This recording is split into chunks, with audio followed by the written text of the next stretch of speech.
Bueno, buenas tardes a todos, todas. Gracias por acompañarnos el día de hoy. El día de hoy, nuestro ponente es el doctor Ali Farhadzadeh. I don't know if how do you say correctly your I'm going to last name, introduce Ali? myself, Farhadzadeh.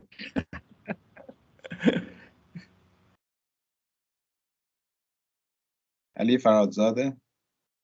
Yeah. You can introduce yourself. Oh, can I? Okay. No, go ahead. So you're done? Yeah. Well. I was just starting to say that your name, and well, I will introduce you very quickly, and then you can just add up. Okay. That's what I was going to say. Ali es profesor en el Departamento de Ingeniería Civil y la Escuela de Ciencias Marinas y Atmosféricas en Stony Brook desde el 2014. Él principalmente está enfocado al estudio del modelado costero, tanto físico como numérico, incluyendo morfodinámica en zonas cercanas a la costa, procesos costeros e interacción oleaje-estructura. Su investigación ha sido financiada principalmente por NSF y la NOAA, entre otros patrocinadores. También tiene experiencia en consultoría, trabajó también en proyectos relacionados con FEMA en Estados Unidos y sobre todo enfocado a cuestiones de inundaciones, así como riesgo en zonas costeras como algunas plantas nucleares cercanas a la costa. Él obtuvo su doctorado en la Universidad de Delaware y también su maestría en 2009 y 2011 respectivamente. Y dentro de su tema de doctorado contribuyó al desarrollo del modelo seiching, que estudia, que básicamente nos ayuda a modelar procesos morfodinámicos en la costa. Él es ingeniero profesional, tiene el título de PE y también es manejador certificado del floodplain en Estados Unidos. Thanks, Ali, and you can start now. Thank you very much, Alec. Appreciate the introduction. I think I kind of understood some keywords, so I could relate what you're talking about, introducing me. So my name is Ali Farhadzadeh, and I'm a faculty in the Department of Civil Engineering and School of Marine Sciences at Stony Brook. We're like 60 miles from New York City. We, as I was just talking to Alec, I'm the coastal engineer, and we went to University of Delaware with Alec. Alec was doing postdoc there, and I was doing my PhD on developing some nearshore morphodynamics model with Dr. Kobayashi, and then later on, I worked in for a couple of years in industry, and then I joined this university. I've been working on multiple projects. Experimentally, we have a large flume, probably similar to the one Alec is using at UNAM, and then also doing numerical modeling, mostly process-based model, and recently we also have been using OpenFOAM for wake structure interaction studies, mostly flooding in overland flooding in developed coasts, looking into the force and scour and that kind of processes that follows extreme event in coastal built environment. So today I'm going to be talking about one of the projects we just recently wrapped up, storm-induced seiching in Lake Erie and its impact on beach morphology.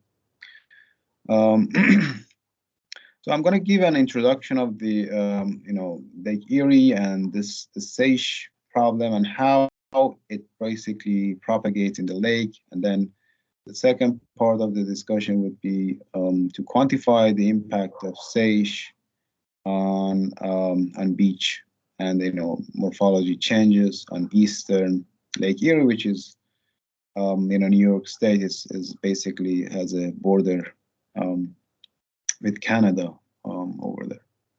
So this is, I don't know if you're familiar with Lake Erie, the Great Lakes. So the image in the bottom left shows the 5 Great Lakes: Lake Superior, Lake Huron, Lake Michigan, Lake Erie, Lake Ontario, and then we have a St. Lawrence River, which basically takes the water to the Atlantic Ocean. So this is this connected system of freshwater system or lakes. And Lake Erie, which is, I don't know if you see the cursor, it's the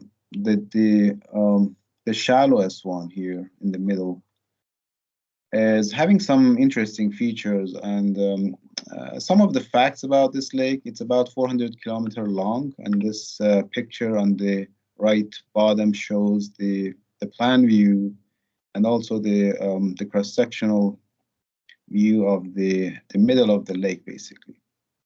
It's about 400 kilometers long, 90 kilometers wide, and it has a mean water depth of about 20 meters.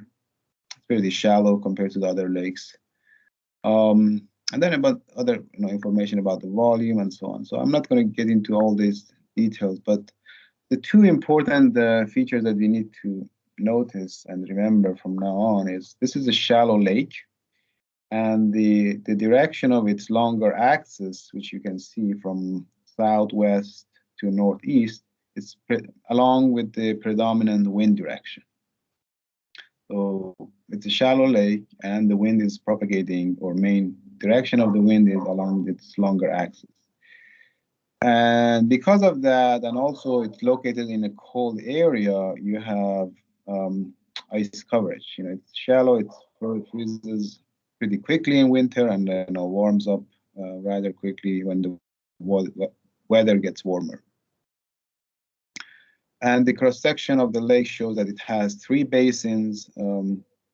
The western basin is shallower and smaller. The central is longer and wider, basically, and not too deep. But then on the eastern part, you have a deeper section of the lake.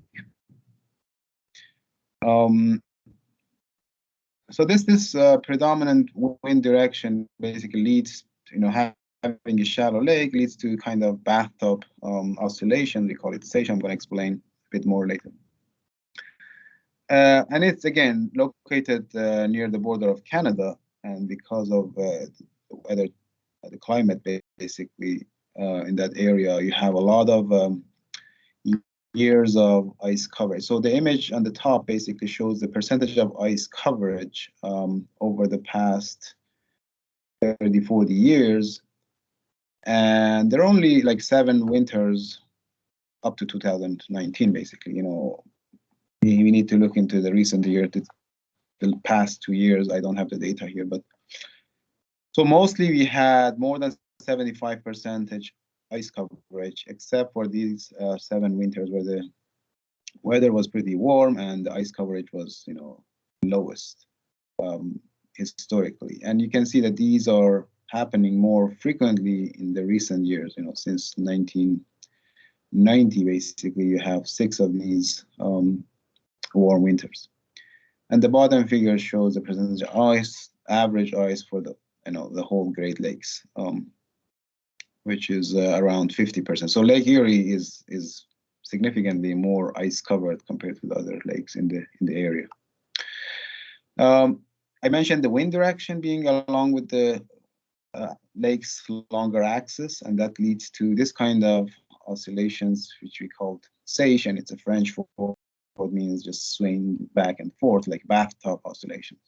So basically, when you have wind, because of the limited volume of water, you have a high storm surge on one end, and then that at the same time you have a set down on the other side. And then when the wind, the weather system passes over the area, you have a free oscillations, which is called seiching, and has different modes of, based on the natural frequency of this water body, you have different modes of oscillations.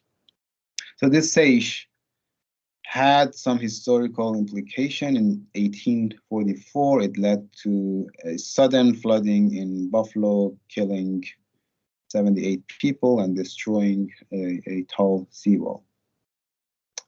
This is from the a history of Buffalo website. Again, if anyone has questions, please stop me and I'll be happy to answer. So you don't have to wait until the end. So what is the implication of seiche? It could change the hydrodynamic of the connecting rivers, and also it could lead to the resuspension of sediment. And there are some history of contamination due to the Detroit. It's a manufacturing hub for cars. They used to dump a lot of pollution in the river, and they, especially on the western basin, which is shallower, there are a lot of toxic sediment sitting deep in the bed, and significant oscillations of that kind may lead to resuspension of those and has some health implication. This is an image I created from the historical. It's not actually historical. It's a 2008 and 1991 water level oscillations for probably a week long after a significant storm. So what it shows is on the right-hand side, you see the various NOAA water level station, which measures hourly and more recently half an hourly water level fluctuations. And we use these data to create the images on the left. So after January 30, or on January 30 of 2008, there was a major event, as you can see at Buffalo, which is the blue color on top, experienced around 9 feet of storm surge. And then if you look at the same timing, the gray color, which is at the bottom, the lowest water level, that's in Toledo, which is on the western end of this lake. So basically, at the same time, you have a water level gradient of around 18 feet over the entire length of the lake, which is about 400 kilometers. And then you can see a different location, you have different, but it's kind of symmetric. Basically, you have a perfect bathtub type of oscillation, and after a few hours, those oscillations are propagated. You can see the following peaks and and downs as time goes by. So this was a wind blowing from southwest to northeast. In 1991, December 2nd, it was an opposite situation. So the wind was blowing from Buffalo toward Toledo, and it led to a high water level of around 4.5 feet in Toledo, and at the same time we had a almost minus 3 feet set down in Buffalo. And then this gradient of water surface led to fluctuation, as you can see. And a few hours later, Toledo, although it started with a set down, experienced a, maybe I can just use this here.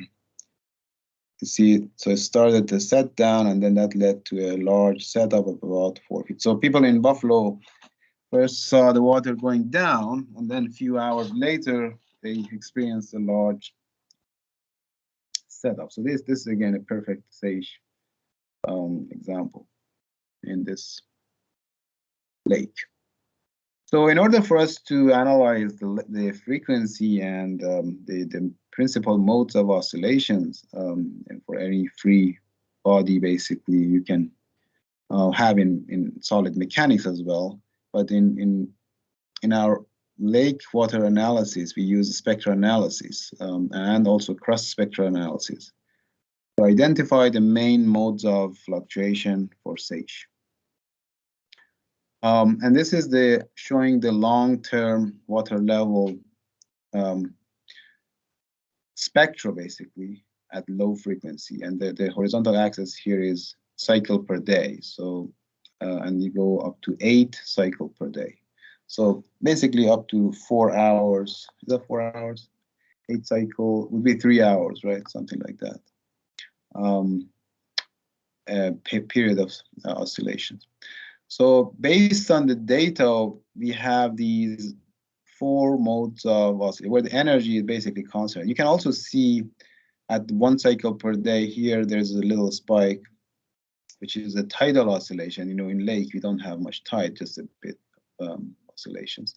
And we have this is a semi-diurnal tidal oscillations here at 12 hours pretty much period. But then the main oscillation is 1.7 cycle per day, which translates into 14.2 hours of wave period, basically Seiche wave period. And then second mode, and third mode, and fourth mode, and then you get into the storm or storm surge type of oscillation, which are not obviously of interest of this study. So the first dominant modes of oscillations are 14 hours, the first mode 9.2 hours, 5.9 hours, and 4.1 hours. And if you do it analytically, using a triangular bed or bathymetry, basically. Here you had a deeper bathymetry, here shallower, just translate it to a simple triangular bathymetry and use the analytical solution, you get these wave Seiche periods, which are not that different from our numerical analysis. So it kind of confirmed the results. So now to quantify the energy concentration at different modes of oscillation, we use the area under each spectrum, like the way we do in short waves, spectral analysis, and then translating this into a indicator of or representative height, showing with A, basically square root of the area of each spectrum. So this is how the energy is distributed from Toledo, from here, going around the lake. You have Toledo here, where the area of the spectrum is Toledo, sorry, yeah, higher, and then it goes down to Cleveland, where it's here. So probably toward the center of the lake, you have a nodal point, right? So their energy is not that concentrated. As you go to Buffalo, it increases again because it's a an opposite end, basically 180 degree out of phase. And then you have a lowest point near Erie, which is here again, which is across from Cleveland, another low point. And then it increases back to near Toledo Fermi power plant. So this is how the energy is distributed at different stations, NOAA station. So this was a long-term analysis. Now, we wanted to look at the ice effect on the Seiche. So we selected 3 different years. 2 of them, we had more than 80% ice coverage during the winter time. And in 2002, we had only 20%. So it was one of the historical low ice coverage, kind of representing semi-no ice situation. And the water level and the number of storm events in all these 3 years were pretty much similar, not that significantly different. So we want to see how the energy of Seiche motion varies in winter versus summer. So these are the ice coverage, or the maximum ice coverage of these 3 years. And you can see here in 2002, the blue means no ice, and we had a little ice in the western corner of the lake. But the rest were ice-free. But these 2 years, we had significant ice during the winter time. So the yellow basically shows it's all over the place. It's 100% ice covered. So we plotted the spectrum of winter versus summer. So 4-month winter, 4-month summer. And you see this is for 1994, 2002, which is ice-free. And this is ice-covered, ice-covered, ice-covered, and ice-free.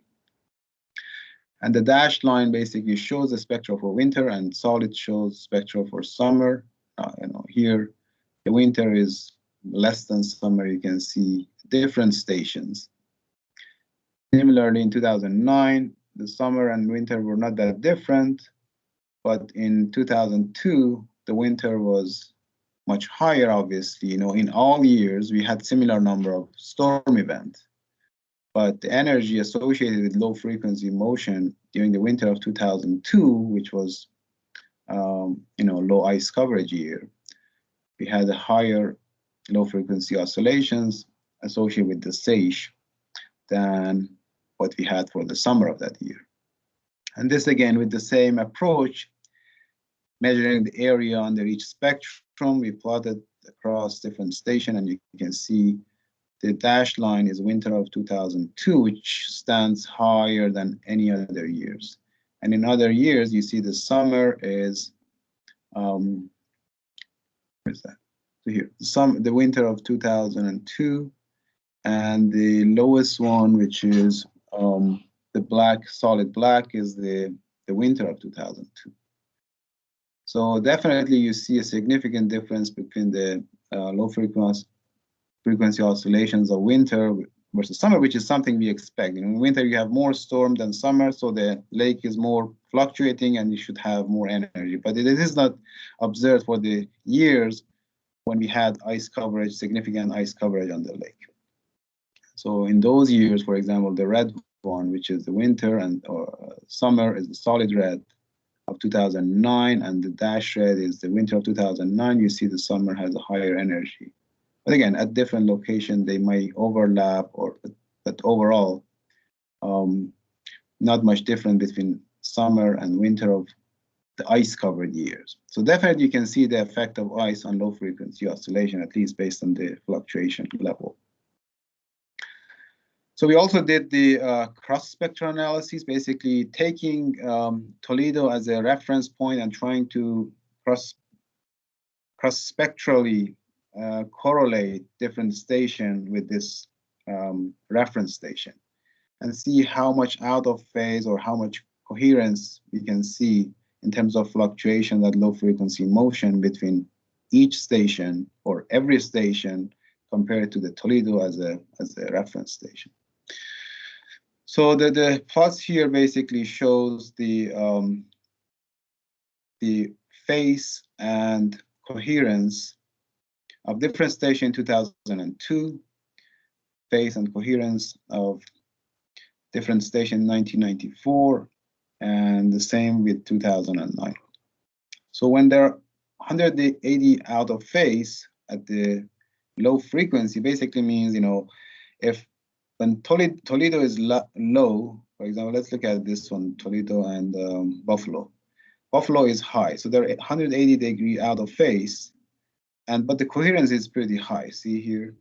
So basically, they're very speaking to each other very nicely or smoothly. And then as the frequency goes higher, then this coherence is dropping. Basically, at higher modes of oscillations, each station has its own oscillation. They're less correlated to the reference station. And then you can see the phases, how they're out of phase and in phase, basically. You can discuss these plots quantitatively, and this is what we did. So we look at this Toledo as a reference and try to quantify the pattern of seiche propagation in the lake. So theta basically shows how much out of phase Erie is compared to Toledo, or how much out of phase or in phase Buffalo is with Toledo.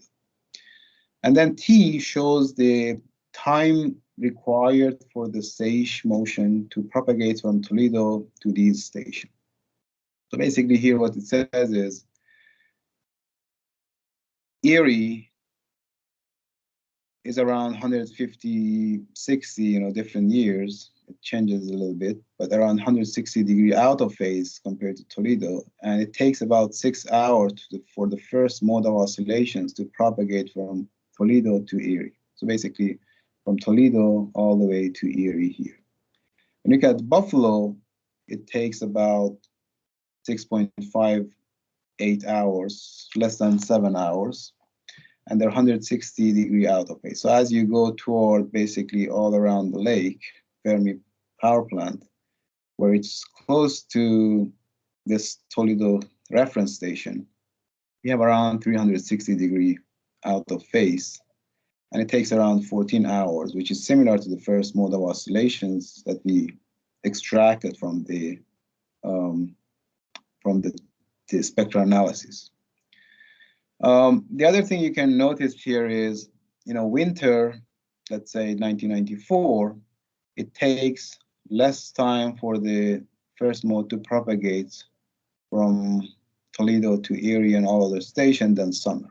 Perhaps because the oscillation is somehow confined by the ice effect. This pattern, you cannot see it here. In winter of 2002, it takes longer than summer for the wave to propagate. Again, please note that the water level, the mean water level of the lake during winter and summer were relatively the same. So the summer was selected such that the mean water level is not that different from the winter season. So it's not really literally summer. So it's an ice-free situation of the lake, and but it's, again, the mean water level must be, because we know that long wave is a function of water depth. So we wanted to maintain that consistency between the summer and winter in terms of water depth. So then we look at, so this was a seasonal effect. Now we wanted to see whether the ice has any impact on the event base, like one particular storm under ice-free versus ice-covered, how the low frequency, or whether the low frequency oscillation even show up in the analysis, in the spectral energy, basically. So we selected 2008, January 2008, which was a major storm, and this was the ice coverage, which is pretty, I think this part is ice-free, but the central and the western basin was ice covered. Also, part of the eastern basin was also ice covered. So only this part is 100% ice-free. These are ice covered, but not fully. So we did the analysis. So actual data, measured data, is based on the real life situation, right, where we had ice. But then we also wanted to see how ice-free fluctuation would look like. So we wanted to compare the actual measured water level and the numerical or synthetically created ice-free fluctuation, and see how the energy of the seiche for the two situation or the two conditions are compared. So we ran the model at Cirque and Swan.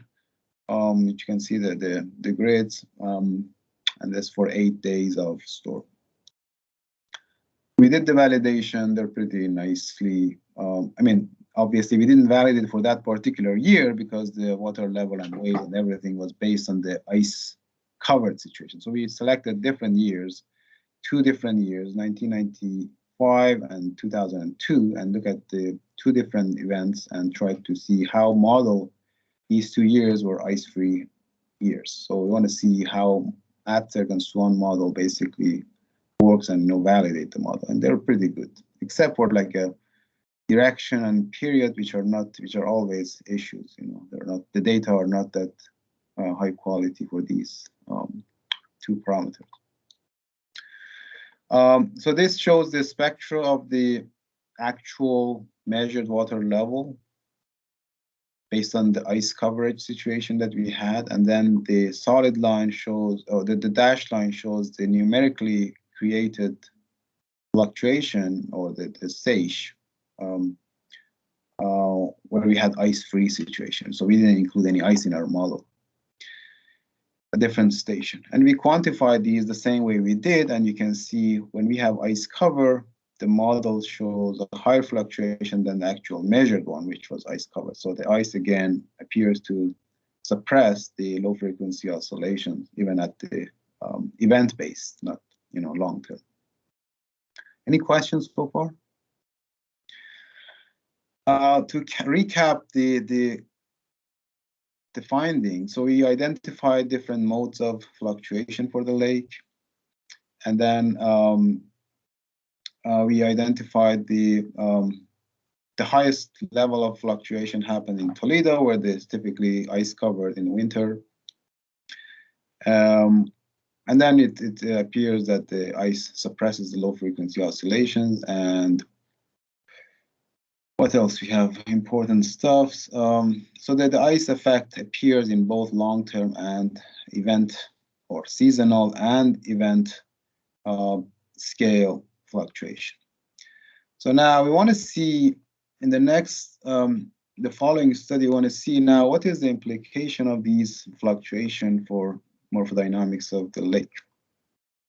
So basically, we did some numerically kind of an exploratory analysis of seiche effect on beaches on eastern Lake Erie, where New York has a shoreline.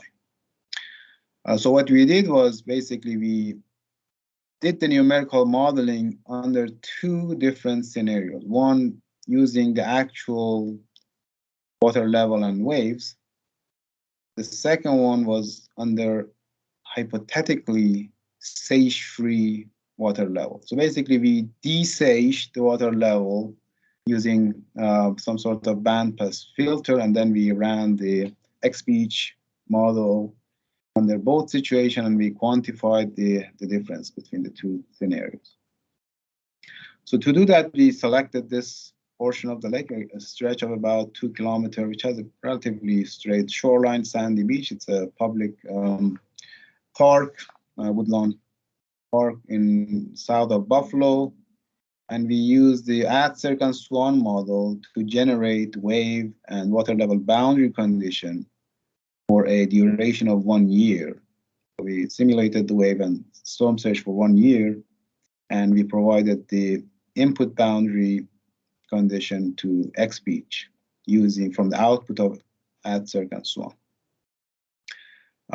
We didn't have any data because we were looking at some hypothetical situation. We cross-calibrated X-beach using seashore, which was previously used for this area by the Army Corps of Engineers. So we assumed it's relatively validated and we could trust the result of seashore. So we cross-calibrated X-beach and seashore, and then use X-beach in a 2D setting to study the seiche effect on this section of the shoreline. So in order to do that, we selected the year of 2002, which ice was relatively low, and we thought the seiche was relatively significant. So we could, have some meaningful results in terms of seiche effect on the beach. This image here shows how ice cover looked like in 2012. So only this part of the lake was around 90% ice covered, and then the rest was relatively ice free, or around 0, or between 0 and 10%. So we did the Atzerk and Swan for the entire year of 2012. And these are the validation of water level and wave, water level on the left and wave on the right for different stations. Obviously, during the winter, they take the buoy out, so you don't have much data during like 3 months of the year because of ice. They don't let the wave buoy operate in winter. So data is not really reliable in terms of wave, but storm surge, you can see they're not, they're pretty good, very low discrepancy.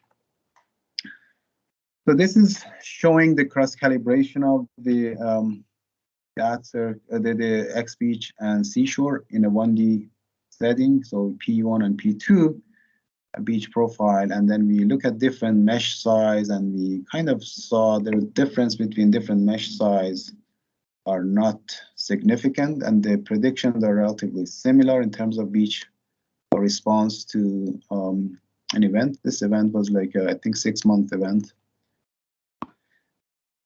So in order to create that hypothetically seiche-free water level, we identified again for 1 year, 2012, the modes of oscillations, the free oscillations, the seiche, FS1, FS2, FS3, FS4. Then we filtered the water level for these frequencies. Basically, we try to remove these, any oscillations corresponding to these four frequencies. So this is how so again, the data come from Atzerk and Swan for the boundary condition here. But we had the station somewhere here, I think maybe here. There's a NOAA station where the water level from Atzerk and Swan is compared with the measurements. So this is the difference is around 3.6%. So then we argue that the model is doing pretty good job in terms of water level fluctuation predictions. Then we extracted the water level boundary condition here at this boundary, or the offshore boundary of the study area. And then we removed the seiche from these oscillations. And this is kind of example of what it would look like. So the black line is the actual Atzerk output, and then the dashed line is after removing the seiche. You see all these spikes for the seiche are removed in the red, from the red graph. So we did the simulation using 10-meter mesh size because we saw the difference between 5 and 20 was not that significant. And then we used the 2D XSpeech with around more than 40,000 grid point using 332 processor, and took like almost 10 days to finish the simulation of the XSpeech. So this is showing the monthly average wave and sediment information from the XSpeech model. Again, we're looking at January, February, March, October, November, December, because that's when see all these storms happening. So here we pretty much don't have much of storm, maybe really random, rarely events happening. So this plot basically shows January, February, March, November, and December, where we have more dynamic situation in the lake.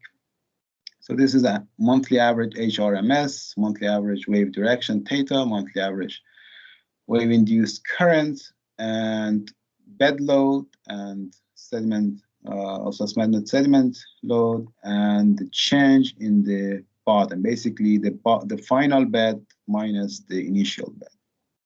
So you can see here that the waves are approaching from southwest, northeast, which create this kind of counterclockwise circulation. And you see there's a strong current here, which goes offshore. And this leads to a formation of shoal here, which is also appears in our bathymetric data. And the sediment, suspended sediment is dominant. So it's like a factor of 10 times the bed load. We know the reason. That's because the sediment here is pretty fine. So it's around 0.11 millimeter. And this shows the change in the volume change in terms of accretion, positive, and erosion, negative. I mean, looking at these numbers may be a bit hard to make sense of, but I'm going to tabulate or show some plots that it clarifies these data. Again, this is for actual situation. We ran the XSpeech for both actual and seiche-free. So each one takes like 10 days to simulate. And this is the seiche-free situation. So basically, after removing the seiche, run the XSpeech again and look at these quantities like spatially. This shows the actual A and synthetic seiche-free B. The change in the bathymetry, or the volume of sediment transported, either erosion, which is negative, or accretion, which is positive and red, for the different section of the stretch of the shoreline. So we broke it down into 3 sections. Here is pretty straight shoreline. Here we have some sort of shoal, which happened to impact the way wave approaches the beaches and the erosion. And here we have a kind of tilted shoreline toward north west. So again, you can see the difference between accretion under actual water level situation and accretion versus under sage-free, erosion, and so on, a different section. They are not exact. The mass balance may not be holding here, partially because we are not including the longshore transport of sediment out of the computational domain. We are not accounting for that. This shows the temp. So what I showed you in the previous slide, this is basically showing the variation of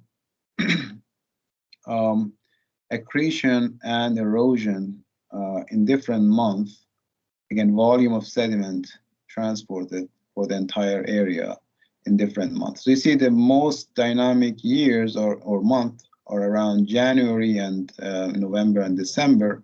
In the summer, you don't see much of oscillations or transport of sediment, which is kind of expected.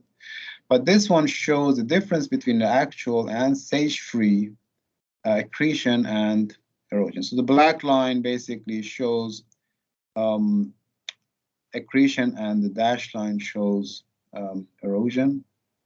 And this shows the difference between sage-free and actual. So here you have the largest difference between the results from sage-free and the actual, so which is around basically February and March. And then you have, again, difference between the two situations around November or in fall, late fall or early winter. Summarize, the sage appear to have around 1.5% or make 1.5% changes in terms of erosion to the beaches over this 2-kilometer stretch of shoreline over 1 year duration. Again, if the stretch of shoreline is longer and the duration is more than 1 year, you may get a different difference between the two situations.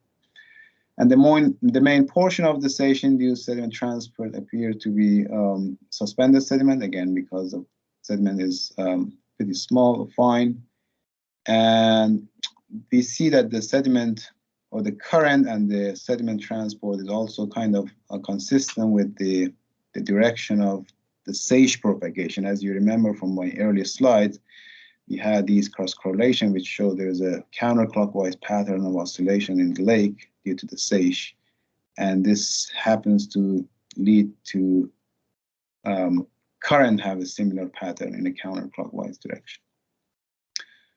There are a bunch of publication we had out of these studies for your reference, and I will be happy to answer any question. I think I'm not that too late in my presentation time. Thank you, Ali. Great presentation. So we have time for questions, so you can either, yes, Alex. ¿Se oye? Yeah, I hear, but I don't see anyone. Yeah, okay. Okay. Hi, Ali. Nice meeting you. I have a question. Sure. You say that you are measuring the change in the height when there is ice and when there is no ice. Is that correct? You mean the water level, right? Yeah, the water level. How do you measure that when there's ice? I'm curious about that. Yeah, I mean the ice are not like one piece, so they're like chunks of ice cluster. So you have different. Yeah, if you look at, I'm not an ice engineer, but if you look at the literature, there are a lot of like naming for how the ice come together. Like some are very, one piece next to one piece and they interact. But mostly they are like chunks of ice clustered together and floating on water surface. Oh, so it's not a cap. It's not that it's all. No, it's not like a solid or rigid lead type of things. So and these data, we didn't measure it ourselves. There are like a buoy, I mean, not buoy. Buoys are taken out during winter because of ice impact on them. But the NOAA has some water level station all around the lake, and the Canadian government has as well, which basically record the water level, during the 12 months of the year. And those are pretty close to the shoreline. Probably they remove if there is a like ice covering those devices. I think they're like more like a well with the pipe goes into the lake and it just shows the water level in the in this their little housing basically on the beach. So yeah, the ice is not really a solid rigid lead on top of the lake. Oh. I just want to confirm that because I was curious of how can you measure water level if you had like a rigid lead, right? But it's not that case, it's just... Yeah, and then the other thing is we are looking at the very low frequency oscillations. Even if like there is a relatively big chunk of ice, although they're not like covering one piece entire lake, they would slowly rise with the change of water level. As you can imagine, like a tidal flow, right? Tidal oscillations, they would be able to gradually lift those little ices to whatever elevation the surge is going to end up. So, but I really like how you show the coherence in all the phase and the angle of all the different water level measurements. I think it's a very nice example of... I found this cross-spectral analysis very powerful tool to kind of see how different fluctuations speak to each other, and at what coherence level basically. So we were able to basically quantify the arrival time and how much out of phase or in phase each station is with the one reference station. So I think it's a powerful tool. Do you really think that the Fermi power plant, the time, the 1420 something time, it's really related with the period of the spectrum, or is just I think it's just numerically close to it, but I don't see a relation between the 14 time period you had and the time you saw in the power plant. I don't know. Well, I mean, this is the first mode of seiche. So these two, the Toledo reference station and Fermi power plant, they're like a few miles apart. So if you just imagine a kind of extreme situation, basically correlating Toledo with Toledo, which would be basically the spectrum, right? Not the cross spectrum. Like if you look at these equations, so these stations. So if I, if I'm looking at RXX, right? So that would be basically looking at correlation of station with itself. Yeah, the autocorrelation. Cross correlation of the station with its own, which is we can think of this as a cross correlating Toledo with Toledo, if you're looking at Toledo versus Fermi power plant. So if that's the case, then the spectral has the frequency of 14 hours, right? That would be the stage, basically. Okay. That's how I would view it. I think that's a really nice example because you have a lot of measurements all around the lake. Yeah. So you could see that. Yeah, we just want to confirm that we are looking at the same phenomenon. We luckily had a station nearby. And interestingly, so this sage thing. So if you look at this is Detroit River here. I wish I had some plots or slides to show here. This is a relatively flat river, so which connects Lake St. Clair, and this is connected to Lake Huron and Lake Michigan. So this sage leads to reverse flow in the lake. So sometimes the water typically comes from Lake St. Clair to Erie and then flows through Niagara Falls into Lake Ontario here. When you have sage oscillation, you can, if you have, look at, there are some gauges in the river, you can see there is a reverse flow during some time because the water level near bar point here or a Fermi power plant is so high, which leads to water pushing back in the opposite direction. And you can exactly see the signature of the sage in water level fluctuation here. Thank you. Of course. Okay. We have another. Eduardo, do you want to, or say your questions or ask your questions.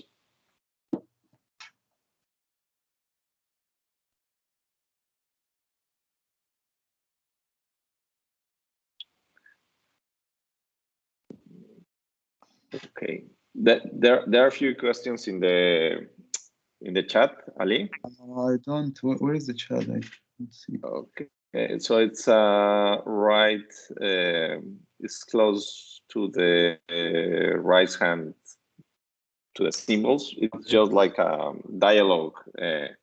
So the first one is, how was? Okay, I don't see that. Maybe you can read it to me because I can't see those questions. Okay. Okay, so the first one is, how was spatial ice coverage estimated? Is that those through are satellite images? Yeah, those are. There's a Great Lake ice atlas, basically based on the satellite imagery. They convert those data to ice coverage, and there are also some information about the thickness of ice and so on. So those are coming from NOAA Ice Atlas. Okay. The second one is, how do you account for spatial variation of ice and no ice within the model SWAN? Yeah, the SWAN, I mean, we didn't do ice modeling here, but SWAN, it's a good question. I think I remember we did this when I was working in industry. There is a, so there it's handled totally different way in AdCirc and SWAN. So in AdCirc, basically, maybe they updated the model. In AdCirc, there is a model called IceCube, where basically the Garrett formula for wind or the friction or surface friction of water is modified based on the ice coverage. It's a kind of empirical formula, and the formula was developed from the study that the Army Corps did for Alaska.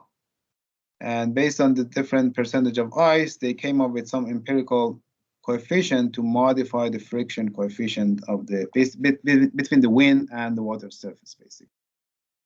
The way ice is handled, I don't know currently, but at the time, like in 2011 and 2, we were studying using AdCirc and also WAM. So whenever ice exceed, and this again comes from the study of Army Corps in Alaska, if the ice coverage was above a threshold, the wave was basically zeroed out, so chopped off. So no wave. Basic wave cannot make it if the ice coverage is too high. And if it was below 70% that we use the threshold based on the recommendation of the Army Corps from their Alaska study. And if it's less than 70%, you just let the wave propagate the way it does on a free or ice-free situation. But I think it's not that simple. So I think NOAA was studying in their WaveWatch 3. I think they modified the ice module based on different type of ice clustering and how loosely they're connected, how big the chunk is, and so on. But we didn't do any simulation of ice. We just used, again, we were looking at water level. When you're looking at the seich, the wave is not within the seich frequency. So they're totally different, right? They're speaking totally different languages. And waves have like a frequency of around, I don't know, if it's 10 second, 0.1 hertz, right? We're looking at hours frequency when it comes to seich. And we were more focused on the water level than waves. Okay. And the other question is, can sediment transport result from X-beach be validated quantitatively when dealing with such fine sediments? That's a good question. I mean, I don't know the answer, but obviously we didn't have any data to validate. I think 0.1 millimeters is still not within the range of like a fine grain material, like silt and clay, because they're much finer. But they may not be behaving the same way as like 0.2, 0.3 millimeter sediment behaves. And since we don't have any data to quantify, I cannot for sure say that our results are exact or accurate. but at least comparing one scenario with the other scenario using the same model, it shows that the results are not identical. So you see that quantitatively there is a difference between the two, or how you provide the input to the model, whether it's at the actual water level or it's sage-free, right? We didn't change anything else. We just used the same model looking at two different boundary conditions, say. And I don't know if that answered that question or not. Okay. Let me see if there is any other question. In the meantime, okay, Gabriella. Oh, Gabriella is here. Hi, Gabriella. Is your wife or Gabriella or different? Gabriella? Yeah. Oh, hi, Gabriella. Hi, Ali. How are you? Good, good. Thanks a lot for the excellent presentation. Nice seeing you again. Yeah, you haven't changed at all. You look the same. Yeah. So my question was, if you have done any modeling in the context of climate change, like regarding changing wind intensity or ice coverage? Like temperature-wise, or what exactly? I'm trying to understand. Yeah, if you have modeled like an increase of risk in the coast, because if I understood correctly, the ice coverage, the percentage suppresses low frequency seichings, right? Yeah. Which are the ones that cause erosion in the coast. Yeah, I don't think there is a model. If you're talking about like including ice impact in our like sediment trans or erosion model, I don't believe there is such a tool. At least we couldn't see any tool that could. If you look up on the internet or in journal, there are some like talks of different type of erosion due to interaction of ice with beaches. But I don't think there is a tool, or at least I'm not aware of such a tool that could at least give you some degree of accuracy of how ice could change the beach erosion, or you could argue that it could reduce the erosion, right?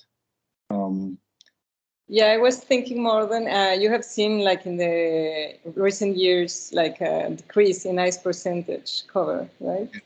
Well, depends on what if you're believing like warming of the climate, I think the ice coverage is becoming less and less because of we are facing more warmer winter than in the past. So, but I think in some areas definitely you have more ice coverage.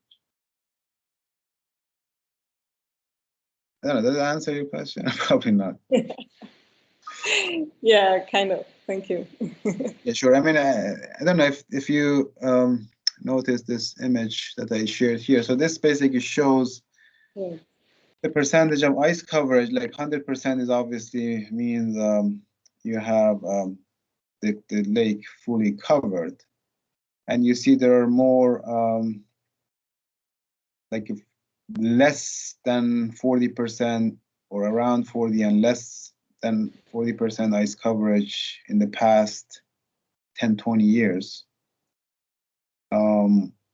So yeah, it seems like there are more warmer winter than before, and that was the base of our study, basically, to see since the ice coverage is becoming less and less, and in our previous study we showed that the ice could help suppress the oscillation, basically.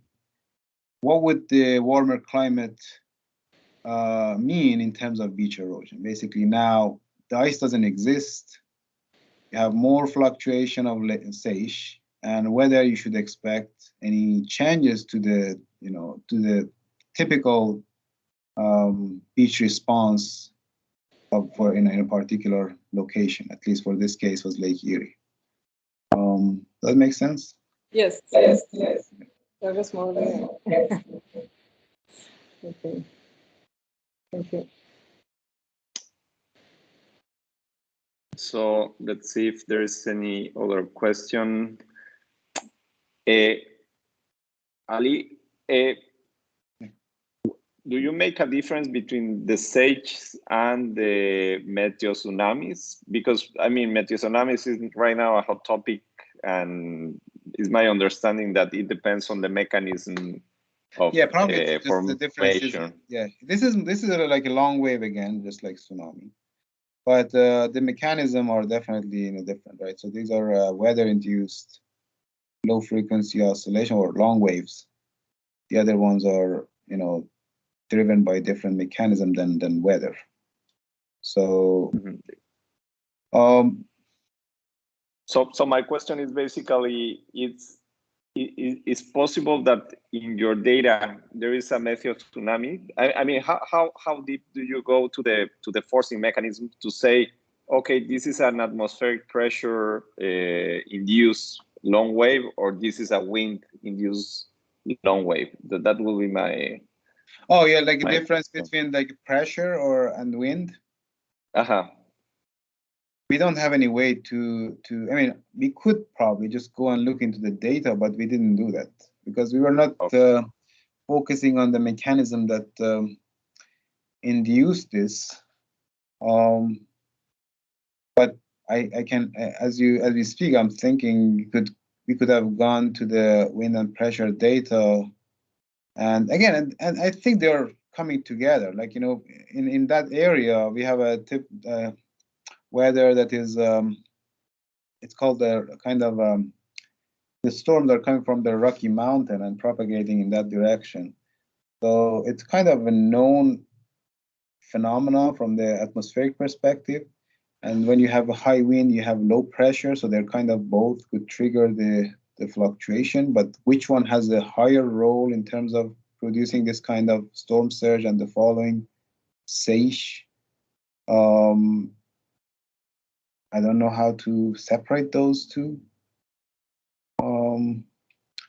But I think the seiche, I mean, it's just that the swaying effect, like, you have a storm surge, for example, in ocean too, but it won't lead to seiche because, you have open ocean, when the storm goes away, the storm surge just goes down, and you have a almost infinite amount of volume of water, basically, kind of absorb that recessed, basically, storm surge. But in the lake, because of these, you have the same event or storm in Lake Ontario and Michigan, but the seiches are not that significant. This is significant for this particular lake because it's shallow, and also it happened to be stretched along the predominant wind direction, which leads to very high storm surge, and then the following back or up and down fluctuation of the water surface. It's a kind of trapped wave you can think, or standing wave you can think of.